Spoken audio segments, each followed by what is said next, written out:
The words of the teacher, son of David, king in Jerusalem. Meaningless, meaningless, says the teacher. Utterly meaningless. Everything is meaningless. What do people gain from all their labors, at which they toil under the sun? Generations come and generations go, but the earth remains forever. The sun rises and the sun sets, and hurries back to where it rises. The wind blows to the south, and turns to the north. Round and round it goes, ever returning on its course. All streams flow into the sea, yet the sea is never full. To the place the streams come from, there they return again.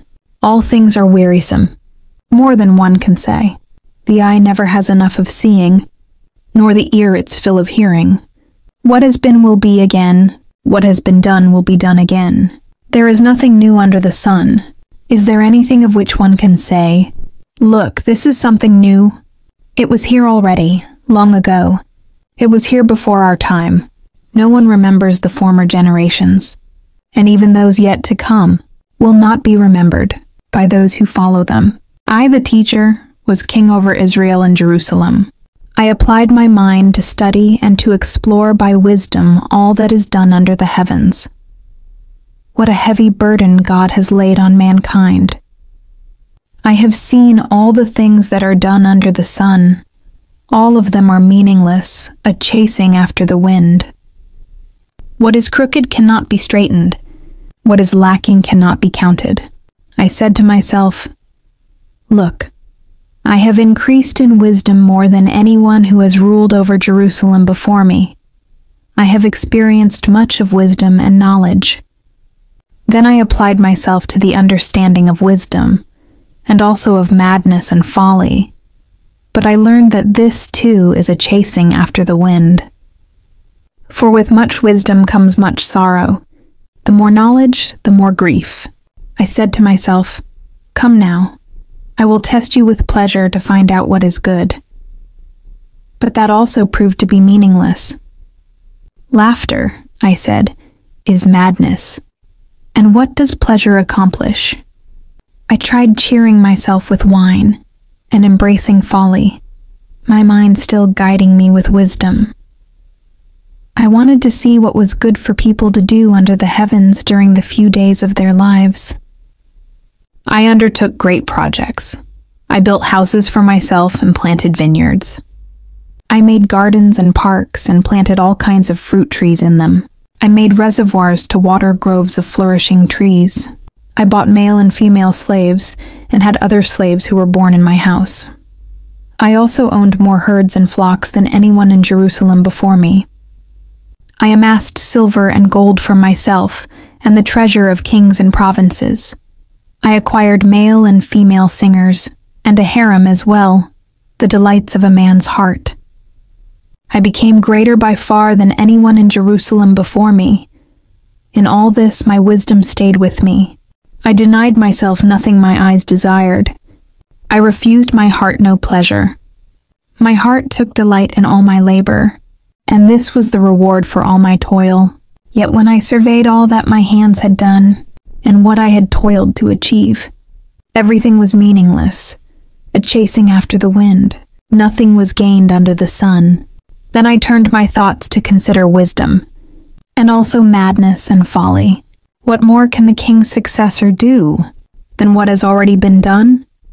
I saw that wisdom is better than folly, just as light is better than darkness. The wise have eyes in their heads, while the fool walks in the darkness. But I came to realize that the same fate overtakes them both. Then I said to myself, "The fate of the fool will overtake me also. What then do I gain by being wise?" I said to myself, "This too is meaningless, for the wise, like the fool, will not be long remembered. The days have already come when both have been forgotten. Like the fool, the wise too must die. So I hated life, because the work that is done under the sun was grievous to me. All of it is meaningless, a chasing after the wind. I hated all the things I had toiled for under the sun, because I must leave them to the one who comes after me, and who knows whether that person will be wise or foolish. Yet they will have control over all the fruit of my toil into which I have poured my effort and skill under the sun. This too is meaningless. So my heart began to despair over all my toilsome labor under the sun. For a person may labor with wisdom, knowledge, and skill, and then they must leave all they own to another who has not toiled for it. This too is meaningless and a great misfortune. What do people get for all the toil and anxious striving with which they labor under the sun? All their days their work is grief and pain. Even at night their minds do not rest. This too is meaningless. A person can do nothing better than to eat and drink and find satisfaction in their own toil. This too, I see, is from the hand of God. For without him, who can eat or find enjoyment? To the person who pleases him, God gives wisdom, knowledge, and happiness. But to the sinner he gives the task of gathering and storing up wealth, to hand it over to the one who pleases God. This too is meaningless, a chasing after the wind. There is a time for everything, and a season for every activity under the heavens, a time to be born and a time to die, a time to plant and a time to uproot, a time to kill and a time to heal, a time to tear down and a time to build, a time to weep and a time to laugh, a time to mourn and a time to dance, a time to scatter stones and a time to gather them, a time to embrace and a time to refrain from embracing, a time to search and a time to give up, a time to keep and a time to throw away, a time to tear and a time to mend, a time to be silent and a time to speak, a time to love and a time to hate, a time for war and a time for peace. What do workers gain from their toil? I have seen the burden God has laid on the human race.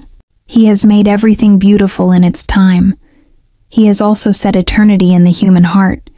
Yet no one can fathom what God has done from beginning to end.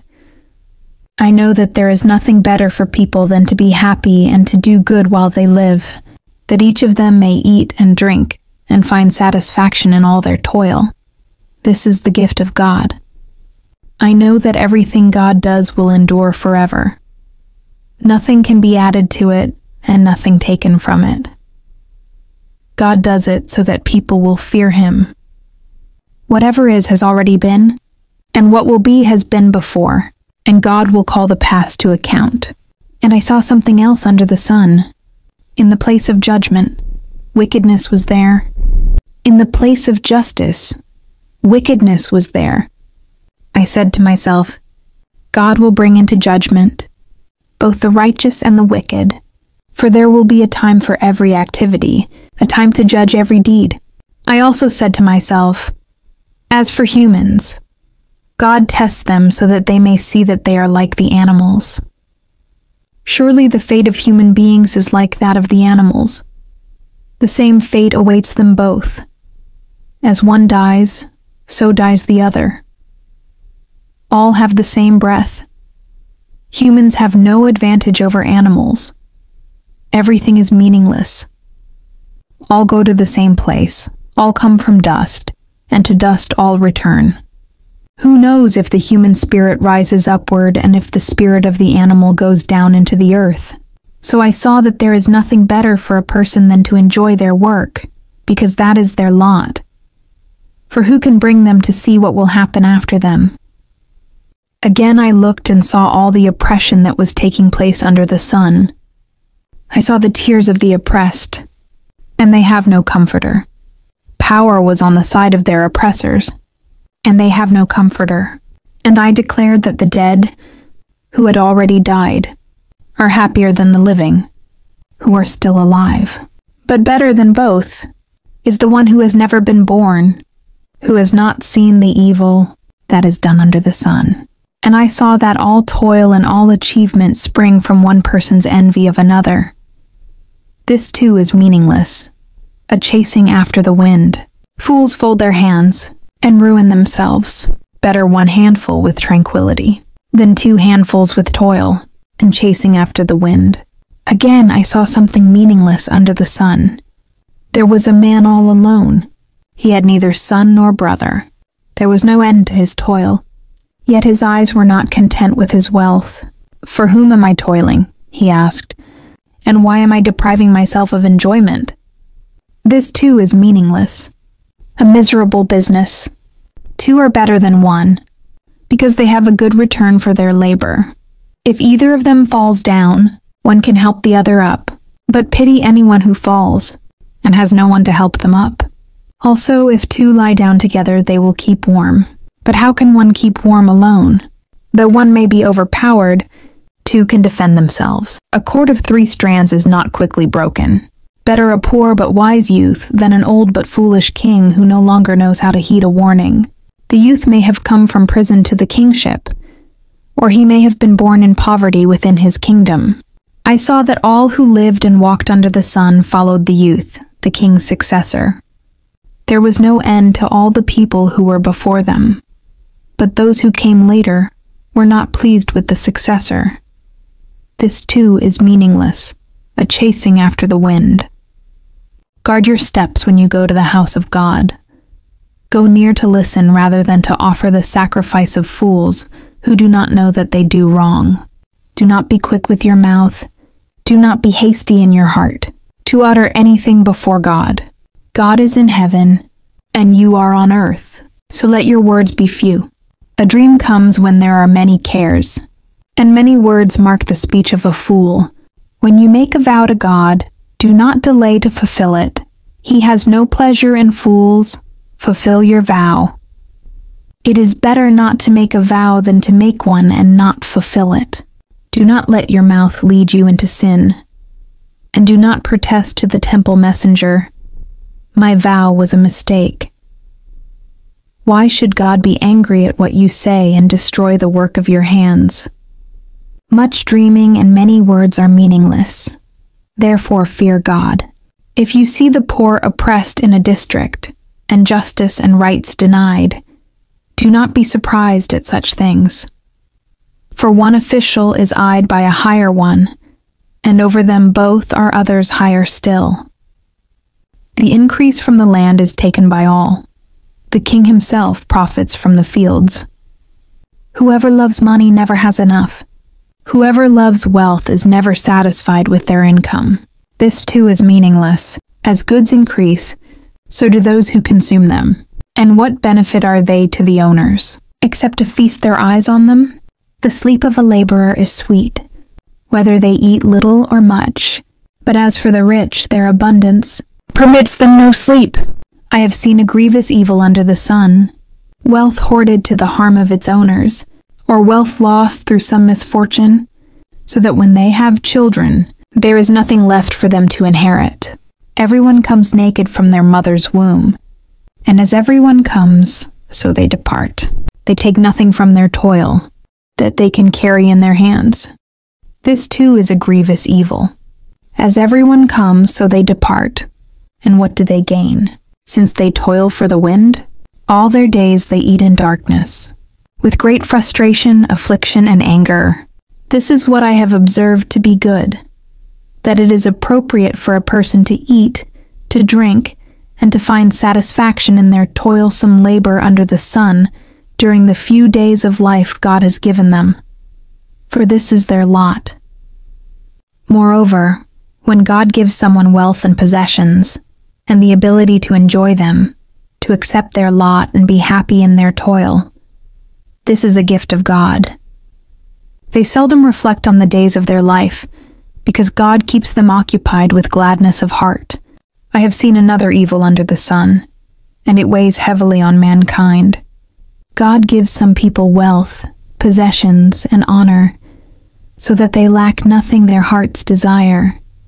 But God does not grant them the ability to enjoy them, and strangers enjoy them instead. This is meaningless, a grievous evil.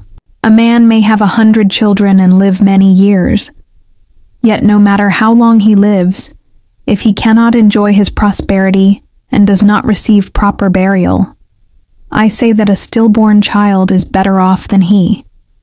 It comes without meaning, it departs in darkness, and in darkness its name is shrouded. Though it never saw the sun or knew anything, it has more rest than does that man. Even if he lives 1,000 years twice over, but fails to enjoy his prosperity, Do not all go to the same place? Everyone's toil is for their mouth, yet their appetite is never satisfied. What advantage have the wise over fools? What do the poor gain? By knowing how to conduct themselves before others? Better what the eye sees than the roving of the appetite. This too is meaningless, a chasing after the wind. Whatever exists has already been named, and what humanity is has been known. No one can contend with someone who is stronger. The more the words, the less the meaning. And how does that profit anyone? For who knows what is good for a person in life, during the few and meaningless days they pass through like a shadow? Who can tell them what will happen under the sun after they are gone? A good name is better than fine perfume, and the day of death better than the day of birth. It is better to go to a house of mourning than to go to a house of feasting, for death is the destiny of everyone. The living should take this to heart. Frustration is better than laughter, because a sad face is good for the heart. The heart of the wise is in the house of mourning, but the heart of fools is in the house of pleasure. It is better to heed the rebuke of a wise person than to listen to the song of fools. Like the crackling of thorns under the pot, so is the laughter of fools. This too is meaningless. Extortion turns a wise person into a fool, and a bribe corrupts the heart. The end of a matter is better than its beginning, and patience is better than pride. Do not be quickly provoked in your spirit, for anger resides in the lap of fools. Do not say, "Why were the old days better than these?" For it is not wise to ask such questions. Ecclesiastes 7:11-13. Wisdom, like an inheritance, is a good thing, and benefits those who see the sun. Wisdom is a shelter, as money is a shelter. But the advantage of knowledge is this: wisdom preserves those who have it.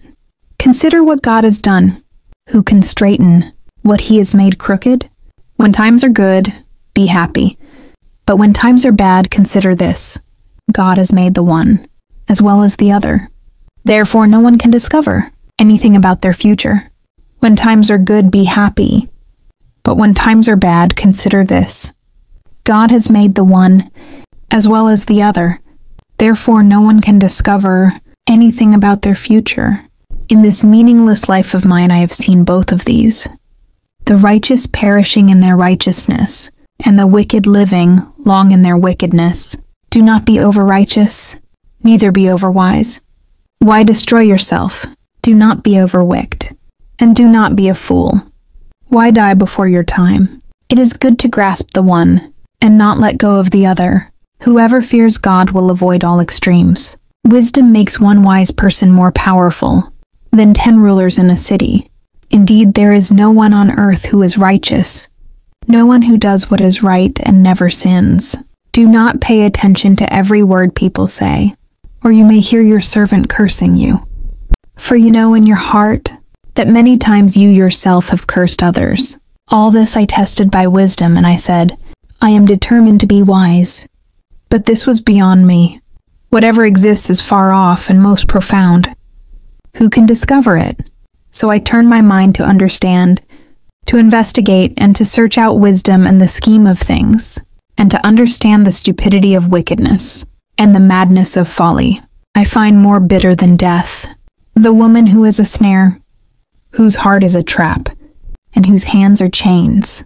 The man who pleases God will escape her, but the sinner she will ensnare. Look, says the teacher, this is what I have discovered, adding one thing to another to discover the scheme of things, while I was still searching, but not finding. I found one upright man among 1,000, but not one upright woman among them all. This only have I found. God created mankind upright, but they have gone in search of many schemes. Who is like the wise? Who knows the explanation of things? A person's wisdom brightens their face and changes its hard appearance. Obey the king's command, I say, because you took an oath before God. Do not be in a hurry to leave the king's presence. Do not stand up for a bad cause, for he will do whatever he pleases. Since a king's word is supreme, who can say to him, "What are you doing?" Whoever obeys his command will come to no harm, and the wise heart will know the proper time and procedure. For there is a proper time and procedure for every matter, though a person may be weighed down by misery. Since no one knows the future, who can tell someone else what is to come? As no one has power over the wind to contain it, so no one has power over the time of their death.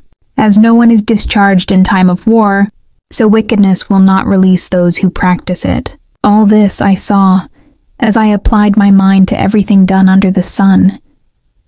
There is a time when a man lords it over others to his own hurt. Then, too, I saw the wicked buried, those who used to come and go from the holy place and receive praise in the city where they did this. This, too, is meaningless. When the sentence for a crime is not quickly carried out, people's hearts are filled with schemes to do wrong. Although a wicked person who commits 100 crimes may live a long time, I know that it will go better with those who fear God, who are reverent before Him. Yet because the wicked do not fear God, it will not go well with them, and their days will not lengthen like a shadow. There is something else meaningless that occurs on earth. The righteous who get what the wicked deserve, and the wicked who get what the righteous deserve. This too, I say, is meaningless. So I commend the enjoyment of life, because there is nothing better for a person under the sun than to eat and drink and be glad. Then joy will accompany them in their toil all the days of the life God has given them under the sun. When I applied my mind to know wisdom and to observe the labor that is done on earth, people getting no sleep day or night, then I saw all that God has done. No one can comprehend what goes on under the sun. Despite all their efforts to search it out, no one can discover its meaning. Even if the wise claim they know, they cannot really comprehend it. So I reflected on all this, and concluded that the righteous and the wise and what they do are in God's hands, but no one knows whether love or hate awaits them. All share a common destiny, the righteous and the wicked, the good and the bad, the clean and the unclean, those who offer sacrifices and those who do not. As it is with the good, so with the sinful. As it is with those who take oaths, so with those who are afraid to take them. This is the evil in everything that happens under the sun. The same destiny overtakes all. The hearts of people, moreover, are full of evil, and there is madness in their hearts while they live, and afterward they join the dead. Anyone who is among the living has hope. Even a live dog is better off than a dead lion. For the living know that they will die, but the dead know nothing. They have no further reward, and even their name is forgotten. Their love, their hate, and their jealousy have long since vanished. Never again will they have a part in anything that happens under the sun. Go, eat your food with gladness, and drink your wine with a joyful heart, for God has already approved what you do. Always be clothed in white, and always anoint your head with oil. Enjoy life with your wife, whom you love, all the days of this meaningless life that God has given you under the sun, all your meaningless days. For this is your lot in life, and in your toilsome labor under the sun. Whatever your hand finds to do, do it with all your might, for in the realm of the dead, where you are going, there is neither working, nor planning, nor knowledge, nor wisdom. I have seen something else under the sun. The race is not to the swift, or the battle to the strong, nor does food come to the wise, or wealth to the brilliant, or favor to the learned. But time and chance happen to them all. Moreover, no one knows when their hour will come. As fish are caught in a cruel net, or birds are taken in a snare, so people are trapped by evil times that fall unexpectedly upon them. I also saw under the sun this example of wisdom that greatly impressed me. There was once a small city with only a few people in it, and a powerful king came against it, surrounded it, and built huge siege works against it. Now there lived in that city a man poor but wise, and he saved the city by his wisdom. But nobody remembered that poor man. So I said, "Wisdom is better than strength." But the poor man's wisdom is despised, and his words are no longer heeded. The quiet words of the wise are more to be heeded than the shouts of a ruler of fools. Wisdom is better than weapons of war, but one sinner destroys much good. As dead flies give perfume a bad smell, so a little folly outweighs wisdom and honor. The heart of the wise inclines to the right, but the heart of the fool to the left. Even as fools walk along the road, they lack sense and show everyone how stupid they are. If a ruler's anger rises against you, do not leave your post. Calmness can lay great offenses to rest. There is an evil I have seen under the sun, the sort of error that arises from a ruler. Fools are put in many high positions, while the rich occupy the low ones. I have seen slaves on horseback, while princes go on foot like slaves. Whoever digs a pit may fall into it. Whoever breaks through a wall may be bitten by a snake. Whoever quarries stones may be injured by them. Whoever splits logs may be endangered by them. If the axe is dull and its edge unsharpened, more strength is needed, but skill will bring success. If a snake bites before it is charmed, the charmer receives no fee. Words from the mouth of the wise are gracious, but fools are consumed by their own lips. At the beginning their words are folly. At the end they are wicked madness, and fools multiply words. No one knows what is coming. Who can tell someone else what will happen after them? The toil of fools wearies them. They do not know the way to town. Woe to the land whose king was a servant, and whose princes feast in the morning. Blessed is the land whose king is of noble birth, and whose princes eat at a proper time, for strength and not for drunkenness. Through laziness the rafters sag. Because of idle hands the house leaks. A feast is made for laughter, wine makes life merry, and money is the answer for everything. Do not revile the king even in your thoughts, or curse the rich in your bedroom, because a bird in the sky may carry your words, and a bird on the wing may report what you say. Ship your grain across the sea.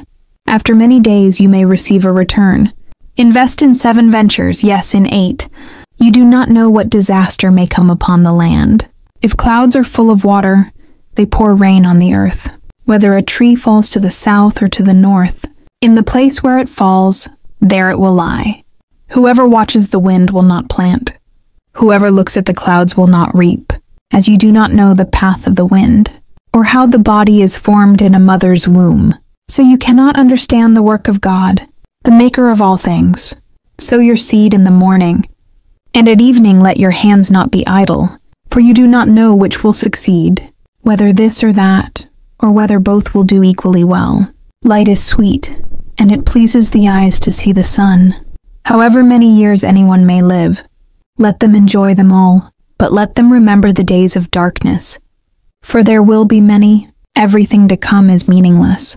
You who are young, be happy while you are young, and let your heart give you joy in the days of your youth. Follow the ways of your heart, and whatever your eyes see, but know that for all these things, God will bring you into judgment. So then, banish anxiety from your heart, and cast off the troubles of your body, for youth and vigor are meaningless. Remember your Creator in the days of your youth, before the days of trouble come, and the years approach when you will say, I find no pleasure in them. Before the sun and the light, and the moon and the stars grow dark, and the clouds return after the rain, when the keepers of the house tremble, and the strong men stoop, when the grinders cease because they are few, and those looking through the windows grow dim, when the doors to the street are closed, and the sound of grinding fades, when people rise up at the sound of birds, but all their songs grow faint, when people are afraid of heights, and of dangers in the streets, when the almond tree blossoms, and the grasshopper drags itself along, and desire no longer is stirred. Then people go to their eternal home, and mourners go about the streets.